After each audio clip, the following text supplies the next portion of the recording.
আসসালামু আলাইকুম সুপ্রিয় শিক্ষার্থীবৃন্দ, পঞ্চম শ্রেণীর প্রাথমিক বিজ্ঞান ক্লাসে সবাইকে স্বাগতম। আজকে আমরা প্রাথমিক বিজ্ঞান বইয়ের অধ্যায় 10 অনুশীলন করব। অধ্যায় 10-এ আমাদের জন্য রয়েছে আমাদের জীবনে তথ্য। যেহেতু এই অধ্যায়গুলো থেকে সৃজনশীল প্রশ্ন হয়, এজন্য অধ্যায়গুলো খুব ভালোভাবে বুঝে পড়া খুবই গুরুত্বপূর্ণ। তো আজকে আমরা অধ্যায়টি ভালোভাবে বুঝে পড়ার চেষ্টা করব। প্রতিদিন আমরা প্রচুর তথ্য পাই। এই তথ্য প্রতিনিয়তই বাড়ছে। কিছু তথ্য সঠিক, আবার কিছু তথ্য সঠিক নয়। তথ্য খুঁজে পেতে, বুঝতে, মূল্যায়ন ও ব্যবহার করতে আমাদের যথাযথ দক্ষতা অর্জন করতে হবে। এখন বিষয় হলো তথ্য কি। আমাদের জীবনে, দৈনন্দিন জীবনে আমরা যে খবরগুলো সংগ্রহ করি, যা আমরা জানতে পাই, তা সবই হলো তথ্য। এবং এখানে কিছু তথ্য সঠিক, আবার কিছু তথ্য ভুল। তো তথ্য বিনিময়ের কি কোনো গুরুত্ব আছে? এই তথ্য কি আমরা একজন অন্যজনকে প্রদান করব? এগুলো কি জানার দরকার আছে? আমাদের জীবনে তথ্যের অনেক গুরুত্ব, কারণ তথ্য আমাদের নতুন কিছু শিখতে, কি করতে হবে সে ব্যাপারে সিদ্ধান্ত নিতে সাহায্য করে। তাই আমাদের তথ্য জানতে হবে এবং সকলের সাথে তা বিনিময়ও করতে হবে। এখন তথ্য বিনিময় কি? তথ্য বিনিময় হলো এমন একটি প্রক্রিয়া যখন আমরা বন্ধু, পরিবার বা অন্যান্য মানুষের সঙ্গে কোন একটি বিষয় সম্পর্কে তথ্য বা কথা আদান প্রদান করি। তো এই আদান প্রদানের মাধ্যমে আমরা নিরাপদ থাকতে পারি, ভালোভাবে বাঁচতে পারি এবং বিপদ থেকে রক্ষা পেতে পারি। আমাদের জীবনে ব্যক্তিগত, সামাজিক ও রাষ্ট্রীয় প্রত্যেক ক্ষেত্রেই তথ্য বিনিময় কিন্তু গুরুত্বপূর্ণ। যেমন দেশে সংক্রামক রোগ ছড়িয়ে পড়ছে, তো এই তথ্যটি যদি আমি জানি, শুধু আমি জানলেই হবে না, আমাদের আশপাশে যারা আছে তাদেরকেও জানাতে হবে এবং তাদের মধ্যে সচেতনতা সৃষ্টি করতে হবে, যাতে তারা প্রতিরোধমূলক ব্যবস্থা নিতে পারে। আবার মনে করো, আবহাওয়াবিদরা জানালেন যে প্রচন্ড জলোচ্ছ্বাস হবে, তো এই তথ্যটি আমি জানলাম এবং আশপাশে এটি জানানো জরুরি, যাতে তারা যথাযথ ব্যবস্থা গ্রহণ করে জীবন ও সম্পদ রক্ষা করতে পারে। তো এই যে প্রত্যেকটি কথাই কিন্তু এখানে একটি তথ্য, এবং এটি জানতে হবে এবং অপরকেও জানাতে হবে, যাতে তারা যথাযথ ব্যবস্থা নিতে পারে।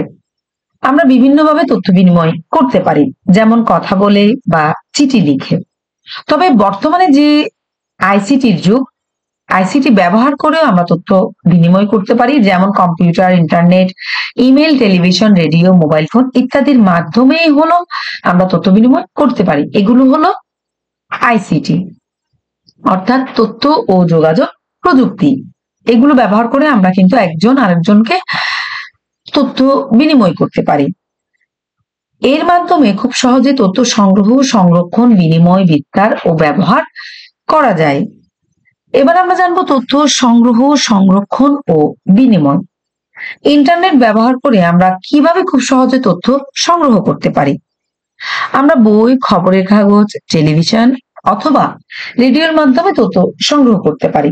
তবে ইন্টারনেটের মাধ্যমেও তথ্য সংগ্রহ করা যায় এবং এটি অনেক সহজ। তো ইন্টারনেট কি? ইন্টারনেট হলো পৃথিবীর বিভিন্ন প্রান্তের যে কম্পিউটার রয়েছে সেগুলোকে সংযোগকারী একটি নেটওয়ার্ক। তো আমাদের প্রয়োজনীয় তথ্যটি আমরা কম্পিউটার বা মোবাইল ফোনের মাধ্যমে ইন্টারনেট ব্যবহার করেই কিন্তু খুব সহজেই পেতে পারি। এছাড়া এতে যে নিজস্ব উদ্ভাবন ও সংগৃহীত তথ্য তা প্রকাশও করতে পারি। এবার আমরা ইন্টারনেটের মাধ্যমে তথ্য সংগ্রহের কিছু মৌলিক ধাপ জানবো। তো 1 নম্বরে রয়েছে সার্চ ইঞ্জিন। সার্চ মানে খোঁজা। তো এই ইঞ্জিন থেকে আমরা বিভিন্ন তথ্য খুঁজতে পারি, যেমন গুগল, ইয়াহু, পিপিলিকা ইত্যাদি। এবার যে বিষয়ের তথ্যটি আমরা জানতে চাচ্ছি সে বিষয়টি, অর্থাৎ সেই বিষয়ের সাথে সম্পর্কিত মূল শব্দটি আমরা সার্চ বারে লিখব। অর্থাৎ একটি বক্স থাকবে, সেখানে আমরা সেই যে বিষয়টি জানতে চাই সেই বিষয়টির নাম লিখব। লেখার পর এন্টার কিতে চাপ দিই। সার্চ ইঞ্জিনে ওয়েবসাইটের যে তালিকাটি এসেছে সেখান থেকে ওয়েবসাইট বেছে নিয়েও আমরা প্রয়োজনীয় তথ্যটি সংগ্রহ করতে পারি। তো যতবার প্রয়োজন ততবার পূর্বের ধাপগুলো পুনরাবৃত্তি করে কিন্তু আমরা বিভিন্ন তথ্য অনুসন্ধান করতে পারি। তো নিচে একটি নমুনা দেখানো হচ্ছে। এই যে গুগল হলো সার্চ ইঞ্জিন, এই যে এটি হলো একটি বক্স, খালি বক্স। এখানে আমরা অনুসন্ধান করব, যা আমরা জানতে চাচ্ছি এখানে আমরা লিখবো। লিখে আমরা এন্টার কিতে চাপ দিলে কিন্তু আমরা বিভিন্ন বিষয় সম্পর্কে জানতে পারবো। কিভাবে আমরা তথ্য সংরক্ষণ করব?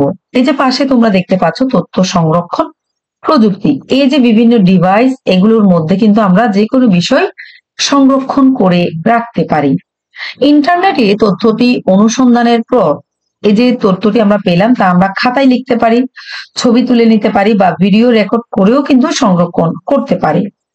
তবে আমরা বর্তমানে তথ্য সংরক্ষণের জন্য বিভিন্ন প্রযুক্তি ব্যবহার করছি, যেমন পেন ড্রাইভ। এটি হলো একটি pen drive, CD, DVD, memory card ইত্যাদির মধ্যেও কিন্তু আমরা তথ্য সংরক্ষণ করতে পারি। এবার আমরা জানবো কিভাবে প্রযুক্তির সাহায্যে তথ্য বিনিময় করব। বিনিময় মানে হলো আমরা জানা তথ্য আমি অন্য জনকে খুব দ্রুত জানাতে পারি।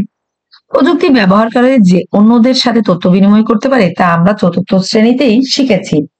যেমন টেলিফোন, মোবাইল ফোন ইত্যাদি ব্যবহার করে আমরা মানুষের সাথে কথা বলতে পারি। তথ্য আদান প্রদানের জন্য চিঠি লিখতে পারি। ক্যামেরার মাধ্যমে আমরা যে ছবি তুলে বা ভিডিও করেও কিন্তু এইগুলো বিনিময় করতে পারি। বর্তমানে খুদে বার্তা বা SMS, ইমেইল, সামাজিক যোগাযোগ মাধ্যম যেমন ফেসবুক, টুইটার ব্যবহার করে ইন্টারনেটের মাধ্যমে আমরা তথ্য আদান প্রদান করতে পারি। তো তোমরা বুঝলে তো তথ্য আদান প্রদান কিন্তু খুবই গুরুত্বপূর্ণ এবং জানা সেই তথ্যটি সংরক্ষণও গুরুত্বপূর্ণ।